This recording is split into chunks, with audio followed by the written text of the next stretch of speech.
మారిన ఎమ్మెల్యేల విషయంలో గత 10 ఏళ్లలో బీఆర్ఎస్ పార్టీ ఏం చేసింది? ఎలా ఎల్పీలనే విలీనం చేసుకుంది? బలం ఉన్నా ఎందుకు అభద్రతా భావంతో వ్యవహరించింది? నాడు కోర్టు తీర్పులను స్పీకర్ ఎందుకు అమలు చేయలేదు? ఇప్పుడు ఈ క్వశ్చన్ అన్ని వరుసగా తెరపైకి వస్తున్నాయి. తాజాగా హైకోర్టు 4 వారాల్లో నిర్ణయం తీసుకోవాలని చెప్పగానే తమ విజయంగా చెప్పుకుంటున్న గులాబీ నేతలు గత 10 ఏళ్లలో జరిగిన వాటికి ఇవ్వాల్సిన జవాబులు అలాగే ఉన్నాయంటున్నారు. ఇంతకీ ఎమ్మెల్యేల ఫిరాయింపుల విషయంలో 2014 నుంచి ఏం జరిగింది? కేసీఆర్ ఎలా చక్రం తిప్పారో చూద్దాం.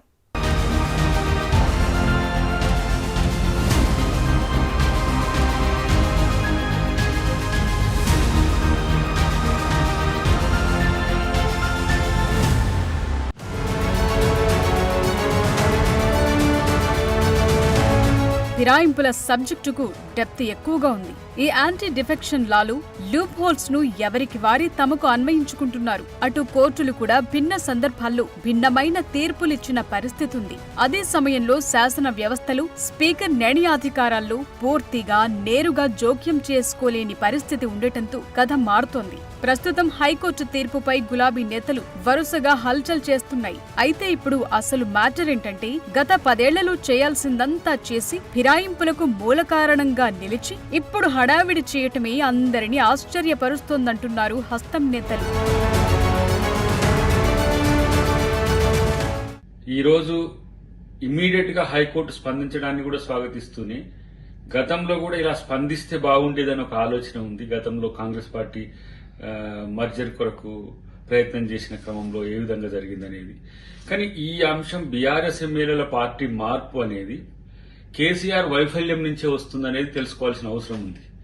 అటు హరీష్ రావు ఒకవైపు, ఇటు కేటీఆర్ ఒకవైపు నాయకత్వ సమస్యలు వచ్చినాయి వాళ్లకు, ఆయన బయటికి రాకపోవడం కేసీఆర్ గారు, దానివల్లనే పార్టీ మీద నమ్మకం లేక పార్టీలు మారే పరిస్థితి వచ్చింది. గతంలో కూడా ఆ విధంగా ఒక్కరిని ఆ విధంగా చేసి సిఎల్పీని మర్జీ చేసుకునేంత వరకు ఆ రోజు హైకోర్టు ఆగకుండా ఉండుంటే తెలంగాణలో ఈ పరిస్థితి వచ్చేది కాదు. తెలంగాణలో రాజకీయంగా ఇలాంటి అనెథికల్ ఇష్యూస్ జరగడం వెనుక కేసీఆర్ పాత్రే ముఖ్యంగా ఉండడం మీద ఆలోచించాల్సిన అవసరం ఉంది. తాము చేస్తే పవిత్రం, అవతలి వారు చేస్తే మహాపాపమన్నట్లుంది ఇప్పటి బీఆర్ఎస్ నేతల తీరు. ఒకప్పుడు పెద్ద ఎత్తున ఫిరాయింపులను ప్రోత్సహించి పార్టీలకు పార్టీలనే కలుపుకోవటం, ఇతర పార్టీలను చీల్చటం, రాజకీయ వ్యూహాలు అమలు చేశారు. ఇప్పుడు ఏమీ ఎరగనట్లు, ఫిరాయింపులు అన్న పదమే విననట్లు డీల్ చేస్తున్నారన్న విమర్శలు పెరుగుతున్నాయి. ఒక పద్ధతి ప్రకారం సైలెంట్ గా అవతలి పార్టీలను ఖాళీ చేసిన ఘనత కేసీఆర్ది. రాత్రికి రాత్రే ఇతర పార్టీ ఎమ్మెల్యేలను చాలా ఈజీగా కలిపేసుకున్నారు. ఫిరాయింపుల్లోనూ కేసీఆర్ టెక్నికల్ లూప్ హోల్స్ ను వాడుకున్నారు. యాంటీ డిఫెక్షన్ లా వర్తించకుండా ఎల్పీలను సైలెంట్ గా ప్యాక్ చేసేశారు. ప్రజాస్వామ్యంలో ప్రశ్నించే ప్రతిపక్షాలుండాలి, కానీ రాజకీయ పునరేకీకరణ అని ఇంకేవేవో పెద్ద మాటలు చెప్పేసి అప్పట్లో ఎమ్మెల్యేలను కలిపేసుకున్నారు కేసీఆర్. అప్పటి స్పీకర్ కూడా సైలెంట్ గా ఉండిపోయారు. అంతా రూల్స్ ప్రకారమే జరిగిందని చెప్పుకున్నారు. తమది సన్నాసుల మఠం కాదని, వక్తు రాజకీయ పార్టీ అని లెక్కలేనన్ని సార్లు చెప్పారు కేసీఆర్. రాజకీయ పార్టీ రాజకీయం తప్ప ఇంకేం చేస్తుందని ఎదురు కూడా ప్రశ్నించారు. కానీ టైం ఎప్పుడు ఒకేలా ఉండదు కదా. తమ దాకా వస్తే గాని అస్సలు బాధ తెలియదంటారు. ఇప్పుడు ఏకంగా బీఆర్ఎస్ నుంచి 10 మంది ఎమ్మెల్యేలు పార్టీ మారేసరికి అనర్హత వేటు వేయాలని, ప్రజాస్వామ్యంలో ఇది కరెక్ట్ కాదని రకరకాల సొద్దులు చెప్తున్నారంటున్నారు. ఈ వ్యవహారంలో అవసరమైతే హైకోర్టు డివిజన్ బెంచ్ కు అప్పీల్ కు వెళతామని పార్టీ పెద్దలు, న్యాయ నిపుణులతో చర్చించి దీనిపై నిర్ణయం తీసుకుంటామని కడియం శ్రీహరి అంటున్నారు. గతంలో పక్క రాష్ట్రాల్లో కూడా కోర్టులు ఈ తరహా తీర్పులిచ్చాయని, ఫిరాయింపులపై ఒక్కో కోర్టు ఒక్కో తీర్పులిస్తున్నాయని అన్నారు. అసలు ఫిరాయింపులకు మూలకారకులే బీఆర్ఎస్ నేతలని ఫైర్ అయ్యారు. బీఆర్ఎస్ పార్టీ నాయకులకు పార్టీ ఫిరాయింపులపైన మాట్లాడే నైతిక హక్కు లేదు. 2014 నుంచి 2023 మధ్య కాలంలో పెద్ద ఎత్తున పార్టీ ఫిరాయింపులను ప్రోత్సహించి అనేక మంది ఎమ్మెల్యేలను కొనుగోలు చేసుకొని, అనేక మంది ఎమ్మెల్యేలను ప్రలోభపెట్టి పార్టీ మారిన ఎమ్మెల్యేలకు మంత్రి పదవులు ఇచ్చి రాజకీయ వ్యవస్థను భ్రష్టు పట్టించింది బీఆర్ఎస్ పార్టీ. అంతేకాకుండా శాసనసభలో వివిధ రాజకీయ పార్టీలకు సంబంధించిన శాసనసభ పక్షాలను కూడా విలీనం చేసుకొని ఎదురు లేకుండా ఉన్నాము అని విర్రవీగింది బీఆర్ఎస్ పార్టీ. కేసీఆర్ అధికారంలో ఉన్నప్పుడు ఏం చేశారు ఓసారి డీకోడ్ చేద్దాం. 2014లో తెలంగాణ రావటం, అప్పుడు జరిగిన అసెంబ్లీ ఎన్నికల్లో అప్పటి టీఆర్ఎస్ గెలవటం చకచకా జరిగిపోయాయి. అప్పట్లో గులాబీ పార్టీ కేవలం 63 సీట్లతో అత్యవసర మెజార్టీతో మాత్రమే గెలిచింది. మెజార్టీ కంటే 3 సీట్లే ఎక్కువ. ప్రభుత్వానికి ఎప్పటికైనా ఇబ్బంది తప్పదనుకున్నారో మరేంటో గాని అప్పుడే కేసీఆర్ పొలిటికల్ గేమ్ షురూ చేశారు. రాజకీయ పునరేకీకరణ కోసం అంతా కలిసి రావాలంటూ ఒక విచిత్రమైన పిలుపునిచ్చారు. సీన్ కట్ చేస్తే 2014లో ఇంద్రకరణ్ రెడ్డి, కోనప్ప ఇద్దరిని టీఆర్ఎస్ లో కలిపేసుకున్నారు.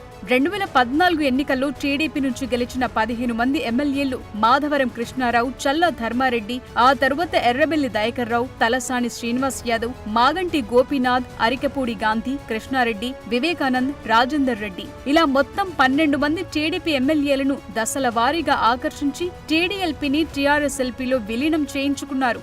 2018 ఎన్నికల్లో టీడీపీ 2 సీట్లను గెలుచుకుంది. ఖమ్మం జిల్లాలోని సత్తుపల్లి నుంచి సండ్ర వెంకట వీరయ్య, అశ్వారావుపేట నుంచి మెచ్చ నాగేశ్వరరావును కూడా 2021లో చేర్చుకుని టీడీపీ దుకాణం పూర్తిగా బంద్ చేయించారు కేసీఆర్.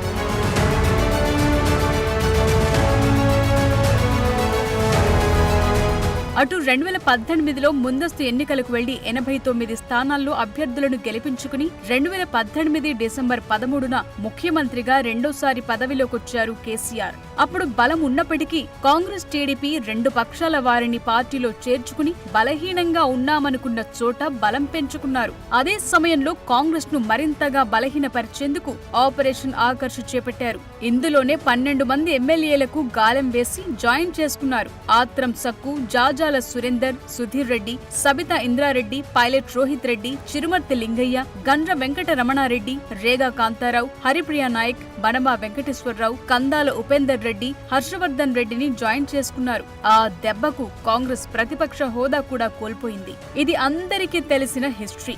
బీఆర్ఎస్ నేతలకు తెలుసు, కాంగ్రెస్ నేతలకు తెలుసు, జనానికి తెలుసు. కానీ ఇప్పుడు మాత్రం బీఆర్ఎస్ నేతలు ఫిరాయింపులపై ఓ రేంజ్ లో ఊగిపోతున్నారు.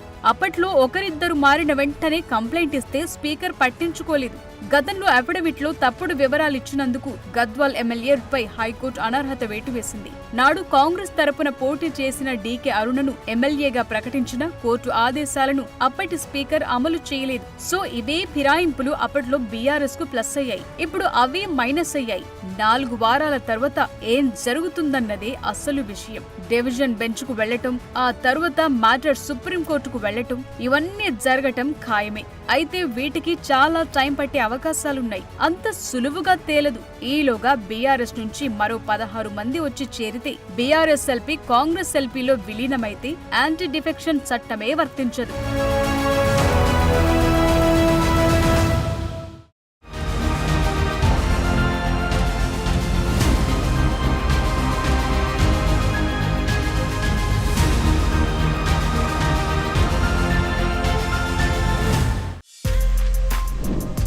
For more videos like this, subscribe Big TV channel.